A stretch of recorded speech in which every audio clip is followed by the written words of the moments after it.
నమస్తే. నేను ప్రియాంకారావు. జగన్మోహన్ రెడ్డి గారి జాతకం, కేటీఆర్ గారి జాతకం ఇప్పుడు ప్రెజెంట్ ఒక జ్యోతిష్యుడు చెప్తున్నారు. ఆయన ఏం చెప్తున్నారు? డైరెక్ట్ గా కేటీఆర్ గారు 2028లో సీఎం అయిపోతారు. జగన్మోహన్ రెడ్డి గారు కూడా 2029లో సీఎం అయిపోతారు. ఇది ఆయన చెప్తున్న జాతకం. గతంలో కూడా 2023 ఎలక్షన్లో అంటే తెలంగాణ ఎలక్షన్స్ లోనూ అలా ఏపీ ఎలక్షన్స్ లోనూ కూడా ఇదే విధంగా చెప్పారు. కానీ వాళ్ళు చెప్పింది ఏది కూడా నిజమలేదు. ఇప్పుడు మళ్ళీ తెర మీదకి వచ్చి వీళ్ళిద్దరూ సీఎం అవుతారు అంటుంటే జనాలందరూ కూడా పెయిడ్ ఆస్ట్రాలజర్ వచ్చారు అని చెప్పేసి అంటున్నారు. అసలు ఇందులో వాస్తవం ఎంత? అసలు సడన్ గా ఎప్పుడో వచ్చే ఎలక్షన్స్ కి ఇప్పటికీ సంబంధం ఏంటి? ఇప్పుడు ఎందుకు చెప్తున్నారు అనేది తెలుసుకుందాం. మనతో మాట్లాడడానికి సీనియర్ జర్నలిస్ట్ సిఎస్ రావు గారు ఉన్నారు. ఆయన అడిగి తెలుసుకుందాం. నమస్కారం సార్. అంటే ఉగాది వస్తుంది అంటే ప్రతి ఒక్కరు కూడా జాతకాలు చెప్తూ ఉంటారు, చూపించుకుంటూ ఉంటారు కూడాను, కొత్త సంవత్సరం కాబట్టి. కానీ ఎలక్షన్స్ ఎప్పుడు ఉన్నాయి సార్? 2028లోనేమో తెలంగాణ, 2029 ఏపీ. అప్పుడెప్పుడో ఎలక్షన్కి ఇప్పుడే ఒక ఆయన వచ్చేసి జాతకం చెప్తూ 2028లో డైరెక్ట్ గా కేటీఆర్ గారు సీఎం అయిపోతారు, జగన్మోహన్ రెడ్డి గారు కూడా భారీ మెజార్టీతో సీఎం అయిపోతారు ఏపీలో అని చెప్పేసి చెప్తున్నారు. జనాలు పెయిడ్ ఆర్టిస్ట్ వచ్చాడు, కొత్త పెయిడ్ ఆర్టిస్ట్ అంటున్నారు. ఏంటి ఇప్పుడు ఈ జాతకాల పర్వం ఎందుకు స్టార్ట్ అయింది సార్ సడన్ గా? కొత్త పెయిడ్ ఆర్టిస్ట్ ఏం కాదు, పాత పెయిడ్ ఆర్టిస్టే కొత్త రూపంలోకి రావాలని ప్రయత్నం చేస్తున్నాడు. ఇప్పుడు ఈయన పెయిడ్ ఆస్ట్రాలజిస్ట్ అని ఎందుకు అంటున్నానంటే, ఇతను రాజకీయాలతోటి ఏం సంబంధం, ఏ విధంగా అసలు చెప్తారు? ఇప్పుడు ఇదే ఆస్ట్రాలజిస్ట్ 2023లో డైరెక్ట్ కేటీఆర్ సీఎం అన్నాడు, లేదంటే కేసీఆర్ సీఎం అంతే, నో మోర్ కాంగ్రెస్ అని చెప్పి అన్నాడు, లేదా నో అసలు ఎవరు లేదు, మన బీఆర్ఎస్ పార్టీ ఉన్నంత వరకు ఆయనే సీఎం అని చెప్పి, కేసీఆర్ సీఎం అని చెప్పి చెప్పారు. చంద్రబాబు నాయుడుకి అసలు రాజకీయ భవిష్యత్తు లేదు, క్లోజ్ అయిపోయింది, ఏం లేదు. అసలు భూమి మీద జగన్మోహన్ రెడ్డి గారు ఉన్నంత వరకు ఆయనే సీఎం అని చెప్పి చెప్పాడు. ఇతను వామాచారం అని చెప్తాడు. వామాచారం కాదు, ఇతనికి ఉంది దోలాచారం ఇతను. ఇతను డబ్బులు ఊరికినే సంపాదించడం అలవాటు పడిపోయాడు, సోషల్ మీడియాని అడ్డు పెట్టుకొని. ఆ మధ్య ఛానల్స్కి వచ్చేవాళ్ళు, నేను కూడా మెయిన్ ఛానల్స్లో పనిచేసే రోజుల్లో, ఛానల్కి సీఈఓగా పనిచేసే రోజుల్లో, అప్పుడు ఈయన మెయిన్ ఛానల్కి వచ్చేవాడు, ఇది శాటిలైట్ ఛానల్కి వచ్చేవాళ్ళు. ఒక శాటిలైట్ ఛానల్కి వస్తే నా కొలీగే ఒక షోలో ఇతను దోలు తీర్చాడు. ఇతను చెప్పేటువంటి ఫేక్ ఆస్ట్రాలజీని నిరూపించాడు. దాంతో అతను అర్ధాంతరంగా షో నుంచి వెళ్ళిపోయాడు. ఆ రోజు నుంచి నేను ఛానల్స్ రానని చెప్పేసి సోషల్ మీడియాని ఇతను ఉపయోగించుకున్నాడు, సోషల్ మీడియా ప్లాట్ఫామ్ని ఉపయోగించుకున్నాడు. ఇతను అదృష్టం కలిసి వచ్చింది ఏంటంటే, అప్పుడే సోషల్ మీడియా బాగా ఫ్లేవర్ అవుతున్నటువంటి సమయం. దాంతో సోషల్ మీడియాలో ఇతను బాగా ఫ్లేవర్ అయ్యాడు. ఎలా ఫ్లేవర్ అయ్యాడంటే, సినిమా సంబంధించినటువంటి వాళ్ళని సెలబ్రిటీస్ టార్గెట్ చేస్తాడు.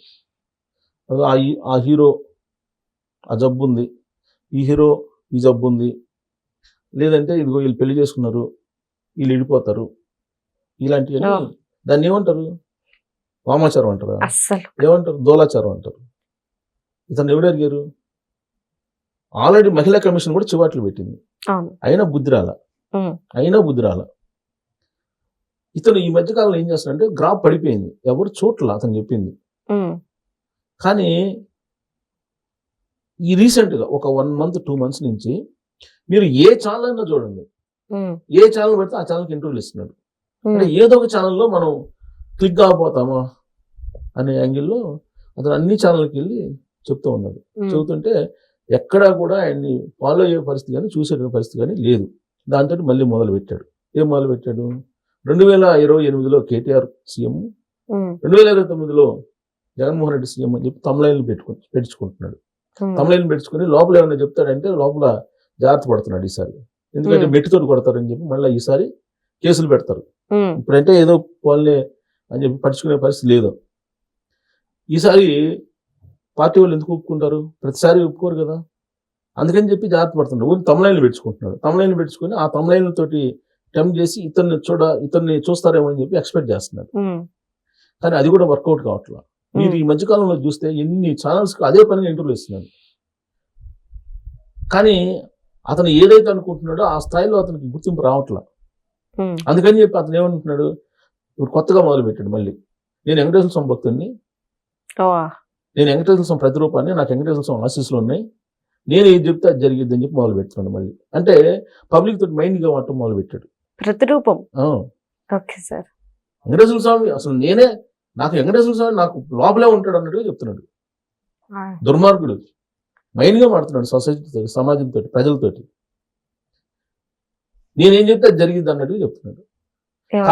ఇలానే చెప్తే కామాఖ్య టెంపుల్లో ఇతను బయటికి నీటి పంపించారు. అర్థమైంది ఎవరి గురించి చెప్తున్నారు. బయట నెట్టి పంపించారు. ఆ స్థాయికి అక్కడ తీసుకొచ్చుకున్నారు.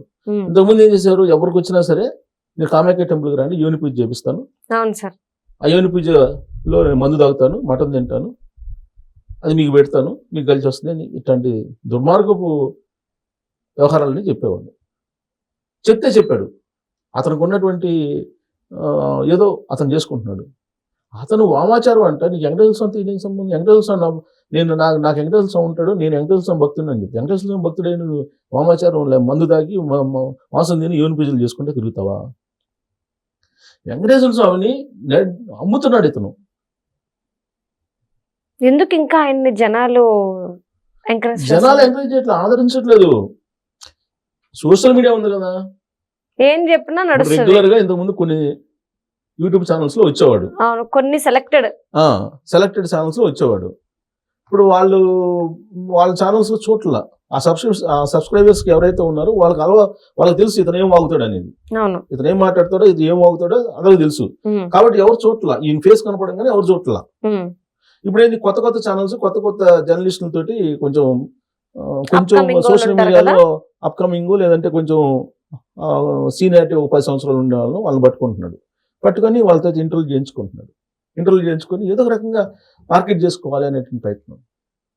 అంటే బీఆర్ఎస్ పార్టీని, వైఎస్ఆర్ కాంగ్రెస్ పార్టీని అనుకూలంగా చెప్తే వాళ్ళు ఏమన్నా వస్తారేమో అని చెప్పి. ఎలాగో కూటమిలో ఉండేటువంటి పార్టీలు రావు, ఎందుకంటే పవన్ కళ్యాణ్ గారిని ఇష్టానుసారం మాట్లాడారు. అసలు ఆయనకు రాజకీయ జీవితం ఉండదు అన్నట్టు చెప్పారు. అసలు ఆయన గురించి ఎంత నిర్లక్ష్యంగా మాట్లాడేవాళ్ళు అంటే, పవన్ కళ్యాణ్ గారి గురించి 2024 ఎలక్షన్ ముందు అంత నిర్లక్ష్యంగా మాట్లాడేవాళ్ళు. పవన్ కళ్యాణ్ ఫ్యాన్స్ ఎందుకు ఆయన్ని క్షమిస్తున్నారో నాకైతే అర్థం కావట్లా, అంత దారుణంగా మాట్లాడాడు, నిర్లక్ష్యంగా. అలాగే ఇక్కడ నో కాంగ్రెస్ పార్టీ అని తీసేయండి అని అంటాడు. అతను ఒక ఆస్ట్రాలజీ పేరు చెప్పుకొని అతను మాట్లాడే మాటలు కానీ, అతని బిహేవియర్ కానీ, అసలు ఎవరైనా సరే ప్రాథమిక సూత్రం ఏంటంటే, నిజంగా ఆస్ట్రాలజిస్ట్ అయి ఉంటే ఒకవేళ మీకు ఏదైనా నెగిటివ్ ఉన్నా కానీ చెప్పరు. దాన్ని ఇదిగో ఇలా చేసుకుంటే బాగుంటుంది, పెద్దగా మీకు ఇబ్బంది ఉండదు ఏదో చెప్తారు. ఈ దుర్మార్గుడు ఏం చెప్తాడు, పెళ్లి చేసుకోగానే వాళ్ళిద్దరు ఇడిపోతారని చెప్తాడు. పెళ్లి చేసుకున్న రోజే చెప్తాడు. తెలుసు. అసలు తమాషా ఏంటంటే క్లీంకార పుట్టిందండి, ఉపాసనకి క్లీంకార పుట్టింది. ఉపాసన తర్వాత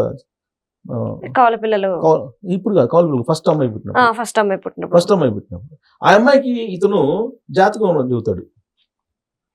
మైండ్ ఉండద్దా, మినిమం ఉండద్దా జ్ఞానం? 12 సంవత్సరాల లోపల ఆస్ట్రాలజీ జాతకాలు చెప్పకూడదు అనేది ప్రైమరీగా ఉండేటువంటి నియమంగా చెప్తుంటారు కదా. అప్పుడే పుట్టిన వాళ్ళకి ఇతను ఎట్లా మొత్తం జాతక చక్రం వేసి ఎక్స్ప్లెయిన్ చేస్తాడు ఇతను. మిగతా ఆస్ట్రాలజిస్టులు అందరూ ఏం చెప్తారు, 12 సంవత్సరాల లోపల మేము చెప్పమండి అని చెప్తారు. అవును సార్, అవును. ఒకవేళ ఏదైనా ఉన్నా కానీ బయట పెట్టరు, వాళ్ళకి ఏదో వాళ్ళ పేరెంట్స్కి చెప్తారు. ఇతను చెప్తాడు, మీకు ఏదైనా బాగాలేదని మీరు వెళ్ళారనుకోండి, శ్మశానంలో మనం పూజ చేద్దాం అంటాడు. యోని పూజ మొత్తం అందరికి, ఎవరు పోతే వాళ్ళకి యోని పూజ. మీరు శుక్రగ్రహం బాగాలేదంటే ప్రతి శుక్రవారం మీరు స్కాచ్ కొట్టండి అని చెప్తాడు. ప్రతి శుక్రవారం మీరు స్కాచ్ కనుక కొడితే మీకు శుక్రగ్రహం బలపడిద్ది అని చెప్తాడు. అతను ఏమనాలి? ఫస్ట్ టైం వింటున్నా సార్, ఫస్ట్ టైం అతను ఓపెన్ గా చెప్పాడు. అవును, అప్పట్లో ఈయన దగ్గరే వింటున్నాను, ఇంకెవరు చెప్పలేదు. ఇతను నేను డిఫరెంట్ అండి అని అంటాడు. డిఫరెంట్, నువ్వు ఏదన్నా చెప్పుకో, నువ్వు ఎవరి దగ్గర డబ్బులు తీసుకుంటావు తీసుకో, నువ్వు చేసేది చేసుకో, అభ్యంతరం చేసుకో, అది నీ వృత్తి లేకపోతే నీ ప్రవృత్తి ఏదో చేసుకో. వెంకటేశ్వర స్వామి ఎందుకు లాగుతావు? వెంకటేశ్వర స్వామి బొమ్మ పెట్టుకుంటాడు వెనక, వెంకటేశ్వర స్వామి నా దైవం, వెంకటేశ్వర స్వామి నన్ను పలికిస్తున్నా, నేను పలికే ప్రతి వాక్కు వెంకటేశ్వర స్వామి చెప్పింది అని అంటాడు దుర్మార్గుడు. వెంకటేశ్వర స్వామి అయితే చెప్పుకుంటాడు, పెళ్లి చేసుకున్న వాళ్ళని పెళ్లి చేసుకునే రోజు విడిపోతారు వీళ్ళని చెప్పుకున్నాడు వెంకటేశ్వర స్వామి. ఇతనికి బుద్ధి ఉండద్దా కొంచెం?